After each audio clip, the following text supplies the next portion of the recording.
Because we're made for Christ. We're made for Him. We're made for the Father. We're made for love. And we're also made for others.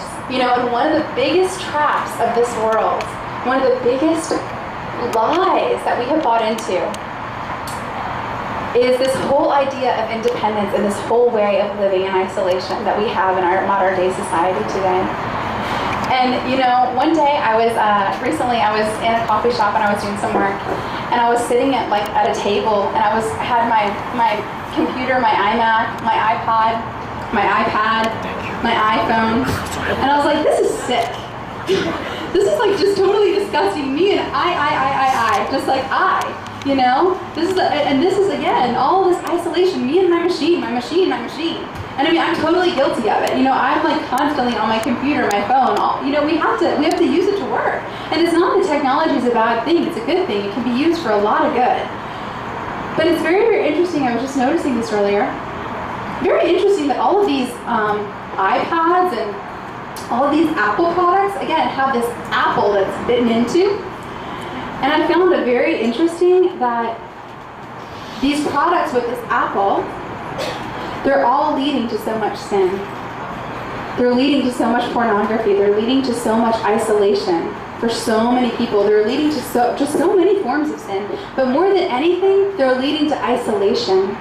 So many people spend so many time with these little machines these days, and so much less time with their families, with their friends, in relationship with one another. And this is causing so much emptiness in our hearts.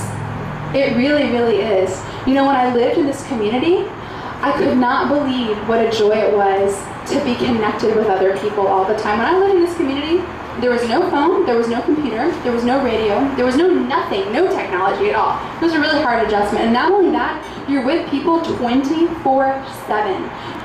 But you know what? A joy that I had never known before, started to rise up in my heart because I was so deeply connected with God, and I was so deeply connected with others. And when we're made for communion. We're not made for isolation. We are made for the Lord. And not only that, we're made for others. And you know, one other thing that I really learned in this community that really touched my heart and really changed me was the joy of sacrifice, the joy of service. That we're also not made just to think of ourselves all the time. It's such a temptation to think of ourselves, you know? And again, that's what we're told in the world, you know? It's about you. It's about making yourself happy. It's all about you. And again, this slowly will lead to our despair, because that's not what God created us for. We're meant to give our lives if we're ever going to find it. But when we love, when we forget about ourselves, when we lose ourselves, when we lose our life, we find it. We really, really find it. It's amazing. And this is a secret. This is a secret that's been forgotten. This is something that our society does not tell us. But you see it. You see it in the saints. You see that light in their eyes. Why was there that light and that joy in Mother Teresa, in John Paul II, you know, in the faces of the saints? Because their heart was so focused on God. And after that, they were so sold out for other people. They saw Christ in everyone. They were in love. They were so in love with God, so immersed in the love of God, because they knew that depth of the love of God. They were filled, overflowing with the love of God. And then they couldn't help but just think of others, how to spread that love to others. And that joy just consumed them. You know, one other thing I also wanted to touch on, because we're running out of time, is gratitude. You know, my grandmother, I have a little Colombian grandmother who's 96 and who's about 4'6". She's so tiny, she's like this tall. And she came over from Colombia when she was, like, I don't know, 20-something years old with 3 young children, did not speak a lick of English, with her husband who was German. And she had a very, very difficult marriage. She had a husband who did not want to be in a marriage with her, who was an alcoholic, who did not work a day in his life, who drank all night and slept all day. She came to America with no money, speaking no English, had to work for pennies. It was so hard for her. She had such a hard life. And whenever I ask her, Mina, what was your life like? She always says, with her beautiful, very, very thick. You would think she just got off the boat, even though she has lived here like 70-something years. She's like, oh, I had such a beautiful life. And I was like, why? Why did you have such a beautiful life? You had a very difficult life. You were poor. You had to work so hard to provide for your children. You had a husband who abandoned you, who was an alcoholic, who never worked. Why was your life beautiful? Because God was always with me. Because God never left me. Because God was always by my side. He provided for every single need, and I was never alone. My life was so beautiful. And she really, you can tell when she says that, she means it with her whole heart. You know, she didn't have that sense of entitlement, that she was entitled to be rich, that she was entitled to, you know, have, like, I don't know, all these worldly things. You know, life was hard. Life was full of suffering. We live in a broken world. She knew that. I could hear God singing those words to me. That I wasn't just singing those words to the judges. God was singing those words of that song to me.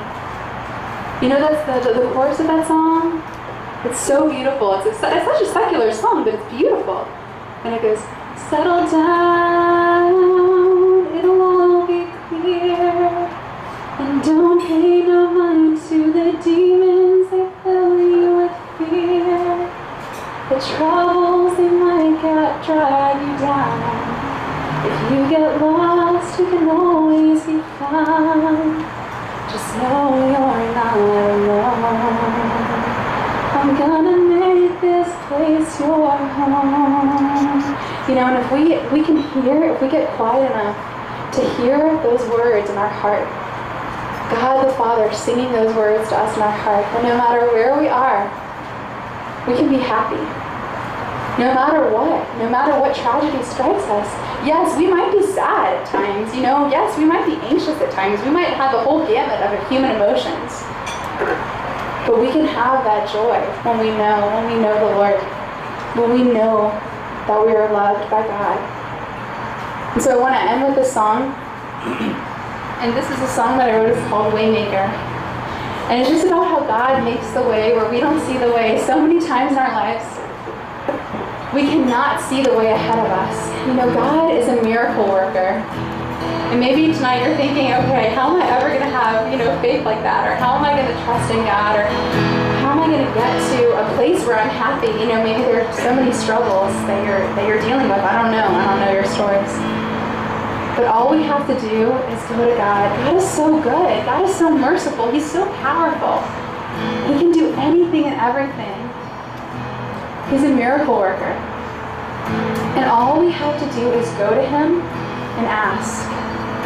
You know, He says, when you seek me with all of your heart, you'll find me. All we have to do is trust in Him. He asks one thing of us, and that's just our yes. That we let Him in. That we let Him in, that we surrender to Him. It's very little. He just needs that little crack in the door of our hearts. And He will truly do the rest.